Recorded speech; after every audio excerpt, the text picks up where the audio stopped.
So what happens during the life cycle of a star? Some B movies? An Oscar? A star on the Hollywood Walk of Fame? No, that's a different kind of star. I mean stars found in space, like our Sun. All stars initially form from a cloud of dust and hydrogen gas. This cloud is called a stellar nebula. Gravity over millions of years causes the dust and gas to spiral together. The particles move faster and eventually reach temperatures of millions of degrees to form a protostar. A star forms when it is hot enough for hydrogen nuclei to fuse to form helium. For more about nuclear fusion, watch this video. The star then enters a long stable period where the outward pressure of the heat generated by nuclear fusion counteracts the force of gravity. The star is now called a main sequence star, and it stays in this state for between 10 million and 10 billion years. What happens next depends on the size of the star. Let's talk about a smaller star first, one roughly the size of our Sun. Up until now, the nuclear fusion has been occurring between hydrogen nuclei, but eventually the hydrogen begins to run out.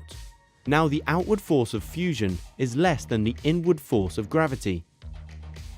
This causes the star to collapse inward and the temperature to increase. It becomes so hot that helium nuclei can now begin to fuse together to form heavier elements, but only as far as iron. To form elements heavier than iron requires an input of energy, which we'll explain a little later. The star now expands and becomes what is called a red giant.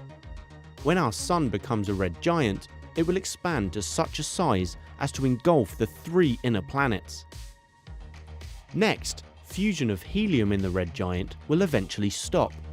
Suddenly, the force of gravity is greater than the outward pressure of fusion, causing the star to collapse, forming a white dwarf. No more fusion is occurring inside the star, and so the white dwarf cools down. Eventually, after many billions of years of cooling, it stops releasing heat, and it becomes a black dwarf, as cold as the empty space that surrounds it. So what about bigger stars? What happens to them? They follow a different pattern. These stars too eventually run out of hydrogen, but quicker than a smaller star would. Massive stars, as a result, have a much shorter main sequence life than smaller stars. These stars then expand to become super red giants, now full of all the elements up to iron. Eventually, fusion stops, resulting in the collapse of the super red giant. The shockwave created triggers an explosion, a supernova, producing a lot of energy in the form of heat and light, which can outshine all the other stars in the galaxy for several weeks. The extremely high temperature and pressure that exists inside a supernova enables the fusion process to create all of the elements in the periodic table that are heavier than iron. The supernova distributes these throughout the universe, so that means we're all made of stardust. One of 2 things can happen next. Either a neutron star or a black hole is formed. A neutron star is made of densely packed neutrons. Formed when under immense pressure, electrons are forced to merge with protons. A black hole is formed if the mass of the neutron star is sufficiently high to cause further gravitational collapse. A black hole has such strong gravity that even light cannot escape it. We cannot yet observe a black hole directly, but we can detect it by the effects it has on nearby objects such as stars.